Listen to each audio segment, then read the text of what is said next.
आपण आपल्या क्लासला सुरू करूया मंगलाचरणाने.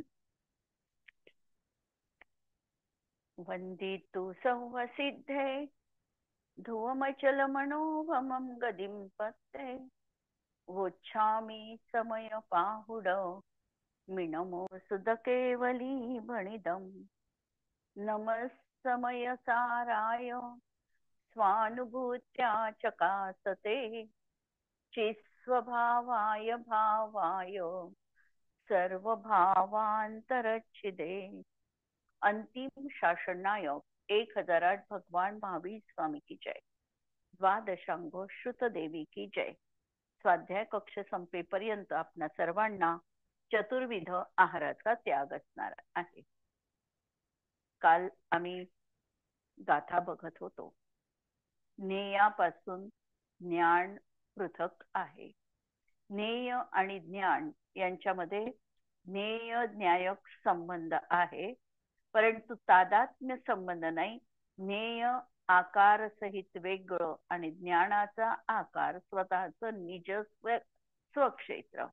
तो ज्ञानाचा आकार म्हणजे जो ज्ञानामध्ये प्रतिबिंबित झालेला आहे, तर प्रतिबिंबित असलेली ती ज्ञानाची पर्याय आहे, ज्ञेयाची पर्याय नाही. ते त्याचं अस्तित्व आहे ज्ञानाचं. परज्ञेयाचं अस्तित्व त्याच्यापासून भिन्न आहे. निमित्त कारण परज्ञेय पडलेलं आहे, पण परज्ञेयाच्या निमित्ताने जी ज्ञानामध्ये आकार प्रतिबिंबित झाला, तो आकार मात्र ज्ञानाचा आहे, म्हणून त्याला ज्ञानाकार म्हणू शकतो. कुठे कुठे त्याला ज्ञेयाकार पण म्हटलेला आहे. पण आचार्य या ठिकाणी आम्हाला अलगपणा दाखवत आहे की जाणण्याच्या कक्षेपर्यंत तर ठीक आहे, जाणतोय पदार्थ, त्याच्यामध्ये काहीही गैर नाही. पण जाणण्याच्या पुढे इष्ट अनिष्ट बुद्धी, चांगलं वाईट बुद्धी ही मात्र कर्मबंधासाठी कारण आहे. केवळ ज्ञेय आम्ही जाणतो म्हणून मात्र आम्हाला कर्मबंध होणार नाही. आणि ज्ञेयापासून पृथकपणा दाखवताना ज्याशी आमचा निकटचा संबंध आहे अशांना आम्ही ज्ञानच समजून बसतो. जसं द्रव्यश्रुताला ज्ञान म्हटलं, शब्दाला ज्ञान म्हटलं. आम्हाला वाटतं शब्द म्हणजे ज्ञान आहे, आम्हाला वाटतं हे इन्फॉर्मेशन म्हणजे ज्ञान आहे. याच्यापासून आमचं ज्ञान वेगळं आहे. ज्ञान आत्म्याचं आहे आणि हे सगळं पर आहे. आणि परापासून पृथकपणा पाहणं आणि स्वमध्ये अवलोकन करून तिष्ठणं, राहणं, स्थित होणं हे आमचं कर्तव्य असणार आहे. याप्रमाणे धर्मद्रव्य, आकाशद्रव्य, कालद्रव्य, अध्यवसान भाव, अध्यवसान भावांच्या बाबतीत हे तर आहे जीवच उपादान त्याचं. कारण हे जे अध्यवसान खोटे भाव होतात आहे, विपरीत भाव होतात आहे, हे काही आकाश द्रव्यासारखं किंवा कालद्रव्यासारखं पृथक द्रव्य नाही. हे तर होणार आहे आत्मद्रव्यामध्येच. पण कर्मनिमित्त असल्यामुळे त्याच्या पर्यायीमध्ये ते होतात, पण आत्म्याचा स्वभाव तो नाही. आणि म्हणून त्यापासूनही भिन्नता आत्मद्रव्याला बघायची आहे. याप्रमाणे ज्ञानाचा सर्वच परद्रव्यांशी निश्चयाने भेद सिद्ध आहे. इथपर्यंत आपण बघितलेलं होतं. आणि त्यानंतर महत्वाच्या 2 गाथा शेवटच्या 403 नंबरच्या आणि 404 नंबरच्या या गाथांमध्ये सांगितलंय की यस्मात् जानाति नित्यम तस्मात् जीवः तु ज्ञायकः ज्ञानी. आणि म्हणून जीव एक मात्र ज्ञान स्वरूप आहे, कारण जीव चेतन रूप आहे. आणि म्हणून ज्ञान आणि जीव या दोहोंमध्ये अभेद आहे, दोन्ही एकच आहे, इथे भेद नाही. जीवाला स्वयं ज्ञानपणाच आहे, म्हणून ज्ञानापासून जीवाचा कोणताही भेद समजू नये. असे असताना ज्ञान म्हणजे सम्यक दर्शन, ज्ञान म्हणजे संयम, ज्ञान म्हणजेच अंगपूर्व सूत्र, ज्ञान म्हणजेच धर्म अधर्म, ज्ञान म्हणजेच दीक्षा. आणि ज्ञानाचा जीवाच्या सर्व पर्यायासह अभेद निश्चयाने सिद्ध आहे अशी प्रतीती करावी. आतापर्यंत ज्ञेय आमच्यापासून पृथक आहे आणि ज्ञेय परवस्तू रूप आहे हे सांगितलं. आता ज्ञान कशाशी अभिन्न आहे, ज्ञान म्हणजे काय आहे, जसं आम्ही प्रतिक्रमण प्रत्याख्यान आलोचना निश्चयाने जेव्हा बघितलं त्यावेळेला तो आपल्या अभेद आत्मतत्वात स्थित आहे आणि ते आत्मतत्व म्हणजेच अभेद रूपाने सांगितलं की हे ज्ञानच आहे, हे प्रतिक्रमणच आहे, हे प्रत्याख्यानच आहे. त्याप्रमाणे याही ठिकाणी हे सांगत आहे की ज्ञान म्हणजे सम्यक दर्शन आहे किंवा ज्ञान म्हणजेच संयम आहे आणि ज्ञान म्हणजेच अंगपूर्व सूत्र ज्ञान आहे. वर आम्ही द्रव्यश्रुताला नाकारलं, पण या ठिकाणी अंगपूर्व रूप सूत्र जे आहे याचा अर्थ आम्हाला जे अंतरंगामध्ये भावश्रुत ज्ञान झालेलं आहे ते भावश्रुत ज्ञान या ठिकाणी अभिप्रेत आहे आणि त्याच्याशी आत्मा हा अभिन्न आहे. भलाई ती त्याची पूर्ण शुद्ध पर्याय नाही, काही पर्यायी इथे अशुद्ध पण घेतलेले आहे.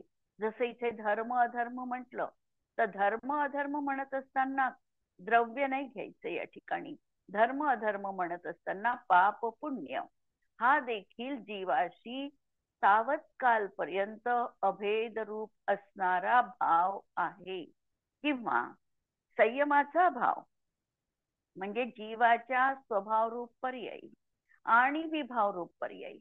जर आम्ही विभाव पर्यायी जीवामध्ये त्याचं नाकारलंच की या विभाव पर्यायी नाही, तर आम्हाला आज आमचं अस्तित्व देखील नाकारावं लागेल, कारण आज तर आम्ही अशुद्ध आहे आणि अशुद्ध पर्यायी मतिश्रुत ज्ञान किंवा कुमती कुश्रुत ज्ञान या आमच्या जवळ आहे, मिथ्यात्व आमच्या जवळ आहे. तर अशा तऱ्हेने ह्या पर्यायींना आम्हाला नाकारून चालत नाही. या पर्यायी देखील जीवाशी पर्याय रूपाने त्या समयात अभेद रूपच आहे आणि तो तसा आत्मा आम्हाला बघितल्यानंतर यांचा सगळ्यांचा समूह म्हणजे आत्मा आहे जो प्रमाणाचा विषय आहे. म्हणून या ठिकाणी थोडं बारीक आणि वेगळ्या पद्धतीने हे कथन आलेलं आहे. म्हणून ज्ञानाचा जीवाच्या सर्व पर्यायांसह अभेद निश्चयाने सिद्ध आहे अशी प्रतीती करावी. म्हणजे या बाबतीत खुलासा जर पाहायचा असेल तर जीवच ज्ञान आहे, कारण इथे जीव आणि ज्ञान यामध्ये अभिन्नता दर्शविली म्हणून जीवालाच ज्ञान म्हटलं. वास्तविकतः जीव आणि ज्ञान, तर ज्ञान हा गुण आहे आणि जीव जे आहे ते द्रव्य आहे.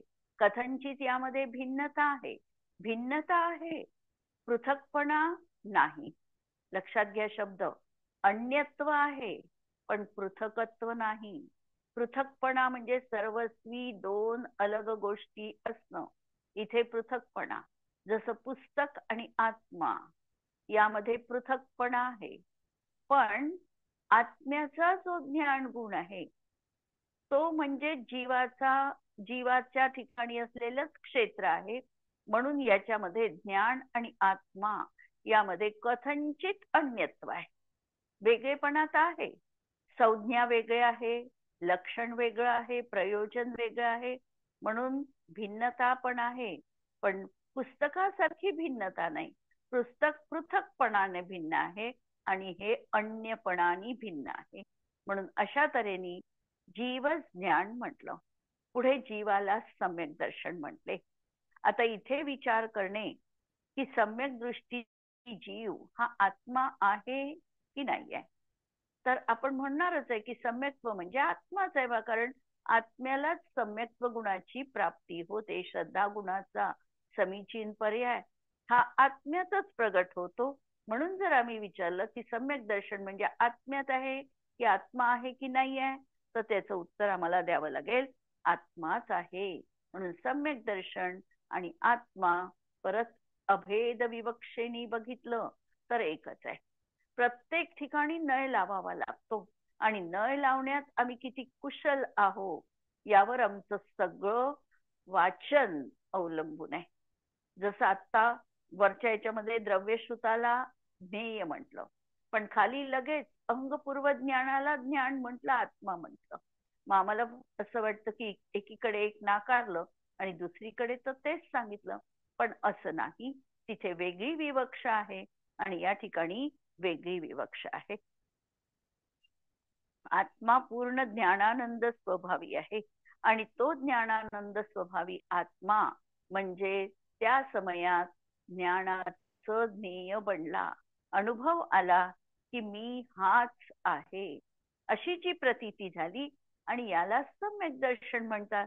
म्हणून सम्यक दर्शन आणि आत्मद्रव्य एकच झालं. यामध्ये व्यतिरेक नाही, अव्यतिरेक आहे, म्हणून अभिन्न आहे. पहिली गोष्ट. दुसरी गोष्ट सांगतात की ज्ञान संयम आहे. दुसरा शब्द ठेवलेला आहे संयम. तर संयम याचा अर्थ काय? समीचीन रीतीने नियमांचं पालन करणं.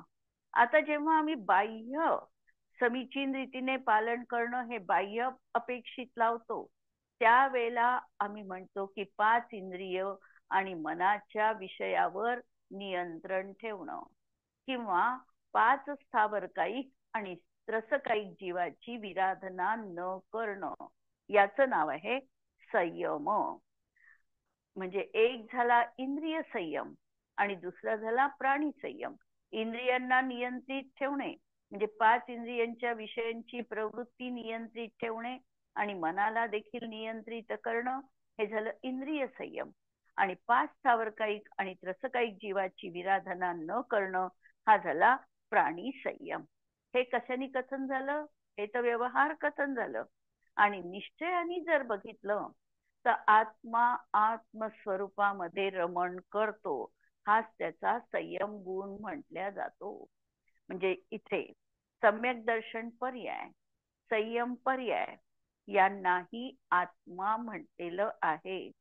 पर्याय आणि पर्यायवान हा भेद असल्यामुळे कुठे कुठे विवक्षावश त्याला अभूतार्थ म्हटलं. अभूतार्थ का म्हटलं? कारण पर्यायीचा भेद देखील कधी कधी आम्हाला नको आहे. अनुभवाच्या प्रांतामध्ये हा भेद व्यवहार चालत नाही, या अपेक्षेने त्याला अभूतार्थ म्हटलं. पण वस्तूमध्ये तो नाहीच असं नाही आहे. वस्तू तर पर्याय सहितच असणार आहे. पर्याय रहित कोणतीही वस्तू नाही. म्हणून संयम आणि आत्मा हा भेदपरक व्यवहार जिथे मनात आहे तिथे व्यवहार नयाचं कथन म्हटलं, आणि जिथे हा भेद अभिप्रेत नाही, आत्माच संयम आहे म्हटलं, तिथे अभेद विवक्षा आली. आणि म्हणून प्रत्येक ठिकाणी आम्हाला नयाचं कथन लावताना विवक्षा देखील समजावी लागते. आज आम्हाला असं वाटतं की हे वाक्य कसं काय योग्य आहे, पण आम्ही सापेक्ष कथन लावून नय विवक्षेने पाहिलं की सगळं कथन हे सुसंगत वाटतं. नंतर अंगपूर्व ज्ञान सूत्र देखील ज्ञानच आहे, आत्माच आहे. कारण या ठिकाणी ज्ञान म्हणजे शास्त्रज्ञान किंवा शब्दज्ञान नाही, तर त्या शब्दांच्या माध्यमातून जी भावभासना होऊन जीवाला सम्यक ज्ञानाची प्राप्ती झालेली आहे, तो इथे अंगपूर्व सूत्र या शब्दाचा अर्थ अभिप्रेत आहे. म्हणून सम्यक ज्ञान आणि आत्मा एकच आहे. ज्ञानच धर्म किंवा पुण्यपाप आहे. कारण पुण्यपाप या देखील आत्म्याच्याच पर्यायी आहे. म्हणून त्या आत्माच आहे असे म्हटले. फक्त या विभाव पर्यायी आहे, पण याचा अधिष्ठाता जीवच आहे. कारण ह्या कुणात होतात? तर जीवातच होतात. जीवच त्याचं उपादान कारण आहे. आणि म्हणून या ठिकाणी ज्ञान अर्थात आत्माच पुण्यपाप रूप म्हटला. कारण या आत्म्याच्या भूतकालीन पर्यायी आहे. म्हणजे शुद्ध जीवाच्या अपेक्षेने बघितलं तर भूतकालीन पर्यायी आहे, पण आहे तर त्या शेवटी आत्म्याच्याच पर्यायी. आणि त्रिकाली द्रव्य तर सामान्य रूप आहे. द्रव्य कसं आहे? सामान्य रूप आहे. यामध्ये निर्मल किंवा मलिन या सगळ्याच्या सगळ्या पर्यायी या विशेष आहे. आणि सामान्य आणि विशेष मिळूनच वस्तू होते. आणि यातील जर आम्ही ह्या पाप पुण्याच्या या पर्यायी जर काढून टाकल्या तर वस्तू पूर्ण सत्तात्मक राहणार नाही. आणि या दृष्टीने पुण्य पाप याला देखील आत्मा म्हटलेले आहे. आणि यानंतर दीक्षा हा शब्दाला प्रव्रजा. दीक्षा तर चैतन्य रूप तत्वामध्ये लीन असणं हेच खरं चारित्र्य आहे. व्यवहार आणि चारित्र्य 13 प्रकारचं चारित्र्य सांगितलं. 13 प्रकारच्या चारित्र्यामध्ये 5 समिती, 5 महाव्रत, 3 गुप्तींचं पालन हे 13 प्रकारचं चारित्र्य आहे. पण जेव्हा आम्ही निश्चयने प्रधान कथन करतो तेव्हा आत्मस्वरूपामध्ये तो लीन झाला, ज्ञानामध्ये अभेद रूपाने रममाण आहे, हीच खरी प्रव्रजा असणार आहे. स्वस्वरूपात ही अंतर्लीन दशा आहे आणि म्हणून ज्ञानच दीक्षा आहे, कारण ती देखील पर्याय आहे आणि ती आत्म्याशी अभिन्न आहे. अशा प्रकारे या सगळ्या गोष्टी या ठिकाणी सांगितलेल्या आहेत. म्हणून मला वाटते हा विषय इथे क्लिअर झाला असेल. पुढचं प्रकरण पहा. याप्रमाणे सर्व परद्रव्यांपासून भेदाने अतिव्याप्तीचा आणि दर्शन वगैरे सर्व जीव स्वभावानी अभेदाने अव्याप्तीचा परिहार करणारे आणि अनादि विभ्रम म्हणजे अविद्या ज्याचं मूळ कारण आहे अशा पुण्य पापरूप परसमयास दूर सारून स्वयमेव दीक्षेचे रूप प्राप्त करून दर्शन ज्ञान चारित्रामध्ये स्थिरतारूप स्वसमयास प्राप्त करून मोक्ष मार्गाला आत्म्यामध्येच परिणत करून ज्याने संपूर्ण विज्ञानाने परिपूर्ण स्वभाव प्राप्त केला आहे असे एक ज्ञानच आहे. या ठिकाणी सगळ्याच्या सगळ्या गोष्टी ज्या सांगितलेल्या आहे, सम्यक दर्शन, संयम, ज्ञान, पुण्यपाप, दीक्षा, या सगळ्या गोष्टी या ठिकाणी गर्भित करून सांगितलं की सर्व परद्रव्यांपासून हा जीव पृथक आहे. जर सर्व परद्रव्यांशी एकत्व मांडलं असतं तर अतिव्याप्ती दोष आला असता. म्हणून या अतिव्याप्तीचा या ठिकाणी त्यांनी परिहार केला. अतिव्याप्ती दोष म्हणजे जो लक्षामध्येही आहे आणि परद्रव्यामध्ये देखील जाणार आहे तो अतिव्याप्ती दोष. जर आम्ही परद्रव्य भिन्न आहे असं म्हटलं नसतं तर ज्ञान परद्रव्यातही गेलं असतं आणि म्हणून त्या ठिकाणी अतिव्याप्ती दोष आला असता. म्हणून या अतिव्याप्तीचा परिहार झाला. नंतर दर्शन वगैरे सर्व जीव स्वभावाशी अभेदाने अव्याप्तीचा परिहार करणारे आणि ज्या ज्या काही पर्यायी होतात आहे त्या सगळ्या पर्यायी जर त्या पर्यायी आम्ही काढून टाकल्या असत्या जीवातून तर अव्याप्तीचा दोष आला असता. म्हणून या अव्याप्तीचा परिहार करण्यासाठी जीवाच्या मलिन किंवा निर्मल दोनही पर्यायी या जीवद्रव्यामध्ये सांगाव्या लागल्या. पुण्य पापाची पर्याय असेल ती जीवापासून स्वभावानी जरी वेगळी असली तरी पर्यायगत योग्यतेने ती जीवाती अभिन्नच होती आणि ती देखील या ठिकाणी सांगावी लागली. म्हणून अशा जीव स्वभावाशी अभेदाने अव्याप्तीचा परिहार त्या ठिकाणी झाला. आणि अनादि विभ्रम अविद्या ज्याचं मूळ कारण आहे आणि आमचे अनादि भ्रम ज्यामुळे होतो आहे अशा पुण्य पापरूप परसमयाला दूर करून आणि आज तागायत पर्यंत आम्ही एकाला चांगलं आणि एकाला वाईट करून आमच्या जीवनामध्ये आम्ही भ्रम पाळला. एक गोष्ट चांगली आहे, पुण्य चांगलं आहे आणि पाप वाईट आहे असं समजून भ्रम आमच्या जीवनात जो उत्पन्न झालेला होता या अशा परसमयाला किंवा मी म्हणजे पर्यायच आहे, मनुष्य म्हणजे माझी पूर्ण पर्याय आहे अशी जी आमची परसमय वृत्ती होती किंवा कर्मोदयाच्या उदयात जे जे विकारी परिणाम होतात ते मीच आहे असं समजून हा जो परसमयी बनला होता या सगळ्यांना या विभ्रमांना, या अविद्येला दूर करून, हा स्वयमेव दीक्षेचं रूप प्राप्त करून, दीक्षेचं रूप प्राप्त करून शुद्धोपयोगी बनून. दीक्षा म्हणजे आहे तरी काय शेवटी, जेव्हा दीक्षा घेतली जाते तेव्हा अभेद सामायिकाचा अंगीकार केला जातो. आणि अभेद सामायिक म्हणजे काय, तीनही मिळून एक निश्चल अनुभूती रूप, म्हणजे दर्शन ज्ञान चारित्र्याचा भेद न करता एक निश्चल आत्मतत्वामध्ये स्थिरता रूप समता भाव धारण करणं, याचं नाव आहे निश्चय चारित्र. हा जीव जेव्हा दीक्षा घेतो, प्रव्रजा घेतो, त्यावेळेला हा 6व्या गुणस्थानात नाहीये, भेदरत्नत्रयात असत नाही. पहिल्यांदा त्याची उच्च भूमिका असते 7व्या गुणस्थानची. म्हणून अभेद सामायिकाचा किंवा अभेद रत्नत्रयाचा ते स्वीकार करतात, पण अभेदात स्थिर राहू शकत नाही. म्हणून छेदोपस्थापना भेदाचा विकल्प त्यांना अपरिहार्यपणे घ्यावा लागतो.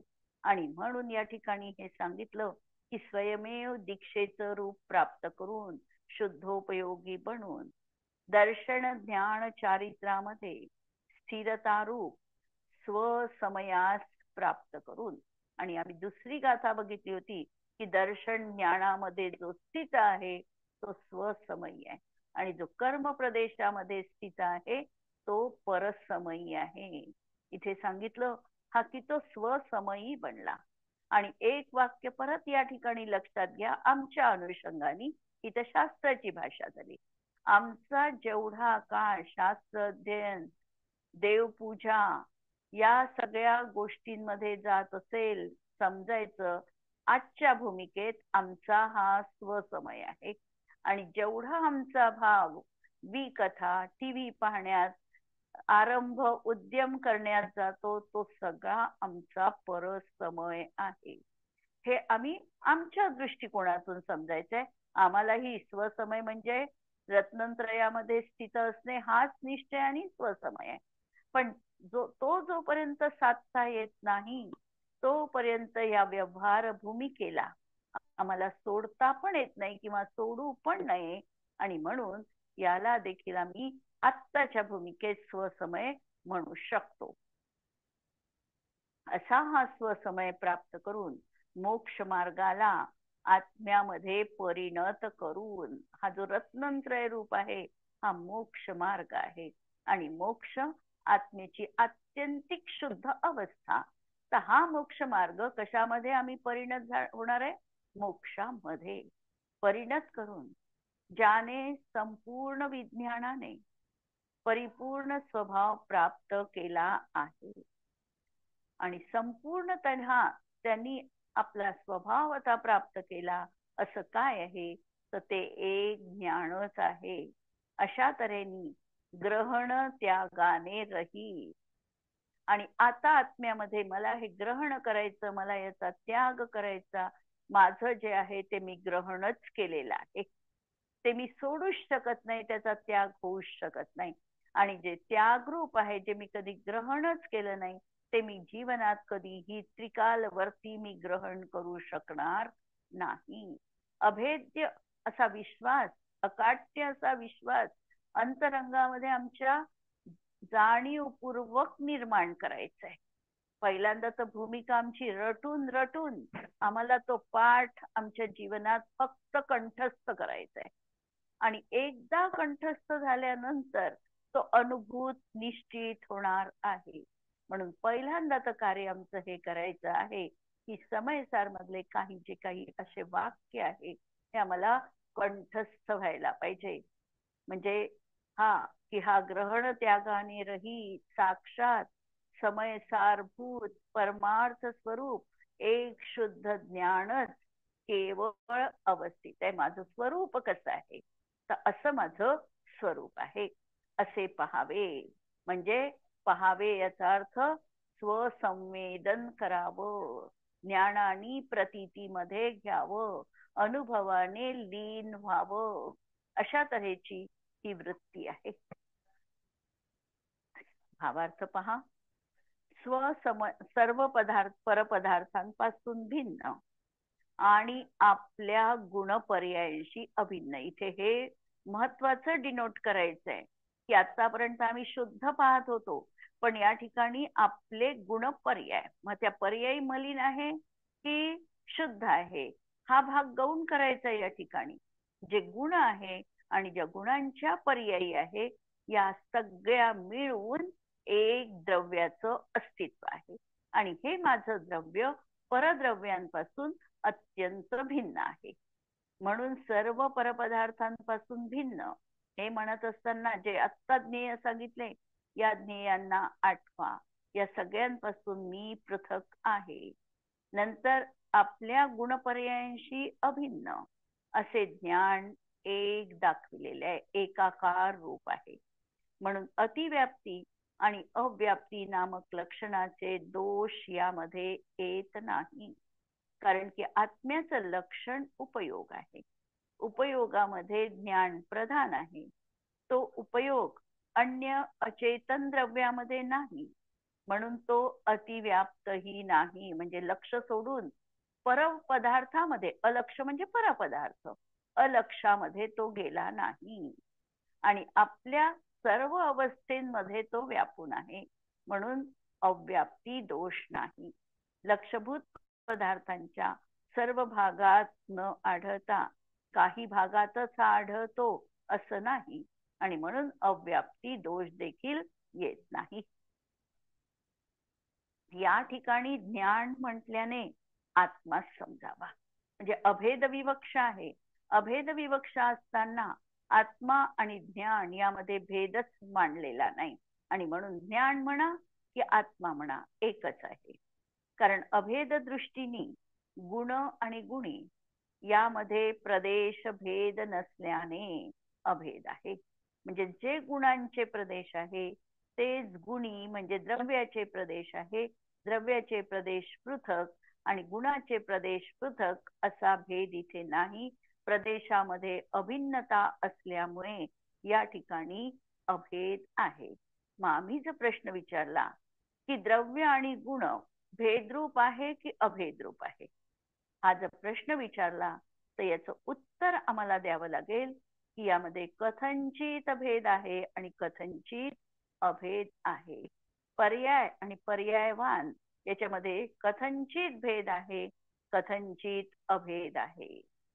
तर अशा तऱ्हेने ही विवक्षा पाहायची. आणि म्हणून या ठिकाणी अभेद विवक्षा लावली, म्हणून प्रदेश भेद नसल्यामुळे अभेद आहे, म्हणून विरोध नाही. येथे ज्ञानाच्या प्रधानतेने आत्म्याचा अधिकार आहे. कारण ज्ञान याच लक्षणाने आत्मा संपूर्ण परद्रव्यापासून भिन्न अनुभवात येतो. या ठिकाणी मुख्यता कुणाला दिली आहे, लीडर कोणाला बनवलेला आहे, प्रवक्ता कुणाला बनवलेला आहे, तर ज्ञानाला प्रवक्ता बनवलेला आहे. ज्ञान लीडर आहे सगळ्यांचा, आणि तो सांगतो किंवा तो कथन करतो. आणि म्हणून ज्ञानाच्या मुख्यतेने सगळ्या द्रव्याचं किंवा गुणांचं लक्षण केल्या जातं. जसं आम्ही अर्हंत आणि सिद्ध याच्यामध्ये प्रश्न विचारतो की कोण श्रेष्ठ आहे याच्यामध्ये, तर उत्तर असतं सिद्ध परमेष्ठी अर्हंतांपेक्षा श्रेष्ठ आहे. कारण त्यांनी 8 कर्मांचा नाश केलेला आहे, अरिहंतांनी 4 कर्मांचा नाश केलेला आहे. मग आम्ही अरिहंतांना प्रथम नमस्कार का करतो, सिद्धांना का नाही?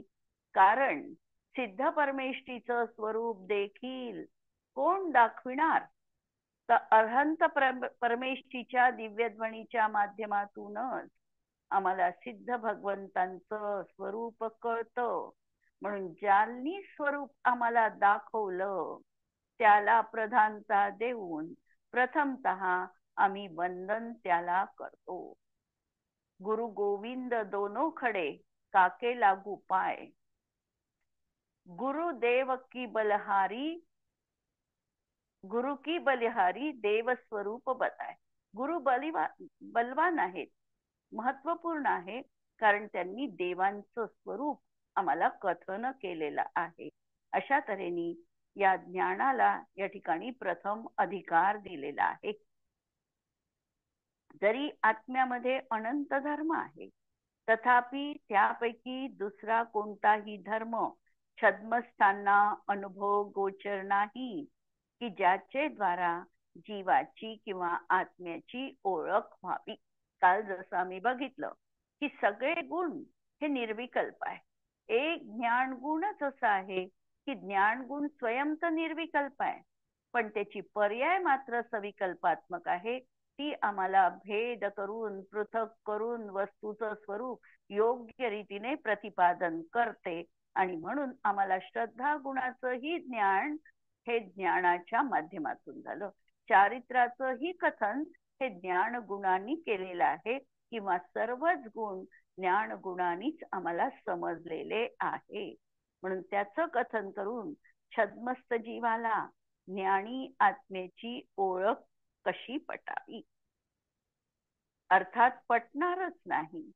कित्येक धर्म अनुभव गोचर आहे, परंतु त्यापैकी काही अस्तित्व, वस्तुत्व, प्रमेयत्व वगैरे अन्य द्रव्यांमध्ये साधारण आहे, म्हणून त्यांचे द्वारा भिन्न आत्म्याचं ज्ञान होत नाही. काही सामान्य गुणधर्म आहे. सामान्य गुणधर्म सर्वच द्रव्यांमध्ये व्यापक आहे, म्हणून त्याच्या माध्यमातून आम्हाला आत्मद्रव्याचं ज्ञान होऊ शकत नाही. आत्म्याचं ज्ञान जे होणार आहे ते बाकीच्या द्रव्यात नाही आणि आत्म्यात आहे. आणि आत्म्यामध्ये देखील अनादि अनंत रूपाने ते ज्ञान सगळ्या पर्यायींमध्ये किंवा सगळ्या गुणांमध्ये आहे. त्याच्या माध्यमातून आम्हाला त्या द्रव्याची ओळख पटणार, ज्याला आम्ही लक्षण म्हटलं. म्हणून अशा तऱ्हेने लक्षणांनी आम्हाला आत्मद्रव्याची ओळख होणार आहे. काही परद्रव्यांच्या निमित्ताने झालेले आहे आणि काही गोष्टी अशा आहे, काही ज्ञान गुण असे आहे की जे परद्रव्यांच्या निमित्ताने आहे. त्यांना सांगितल्याने परमार्थभूत आत्म्याच्या शुद्ध स्वरूपाची ओळख कशी पटावी. जसं मी म्हटलं की मतिज्ञान हे जीवाला आहे, तर मतिज्ञान सांगून आम्हाला भागणार नाही. कारण मतिज्ञान हे काही असं स्वाभाविक ज्ञान नाही. स्वाभाविक यासाठी की त्याला कर्माची उपाधी लागलेली आहे. कर्माच्या क्षयोपशमाच्या निमित्ताने जे ज्ञान होतं ते असं मतिज्ञान क्षयोपक्षमिक ज्ञान आहे. आणि म्हणून जे परद्रव्य सापेक्ष कथन आहे त्यांनीही आम्हाला पूर्ण वस्तूचं स्वरूप समजू शकत नाही. म्हणून परमार्थभूत आत्म्याच्या शुद्ध स्वरूपाची ओळख त्या अशा भावांनी होणार नाही. म्हणून ज्ञानालाच आत्मा म्हटले आहे, कारण ज्ञान या संज्ञाद्वारा त्याला आत्म्याचे ज्ञान होते. अनादि अज्ञानाने होणाऱ्या ज्ञानाच्या शुभाशुभ उपयोग रूप परसमयाच्या प्रवृत्तीला दूर करून सम्यक दर्शन ज्ञान चारित्रामध्ये प्रवृत्ती रूप स्वसमयास प्राप्त करून स्वसमयात्मक परिणमन रूप मोक्ष मार्गाला आत्म्यामध्ये परिणत करून संपूर्ण ज्ञानास जेव्हा पोहोचतो तेव्हा पुनश्च ग्रहण किंवा त्याग करण्यायोग्य काहीच राहत नाही. असे समयसारूप साक्षात पूर्ण ज्ञान परमार्थभूत शुद्ध अवस्थित आहे असे पहावे आणि अनुभव करावे. अर्थात या वाक्याचं स्पष्टीकरण आपण उद्याच्या याच्यामध्ये आणखी पाहू आणि पुढे जाऊ. जिनवाणी के ज्ञान ते सूझे लोकालोक, सो जिनवाणी मस्तक नमो सदा देत हूँ भोग. नमो अरिहंताणम नमो सिद्धाणम नमो आयर्याणम नमो उवच्छायाणम नमो लोये सवसाहुणम. सर्वांना जय जिनेंद्र.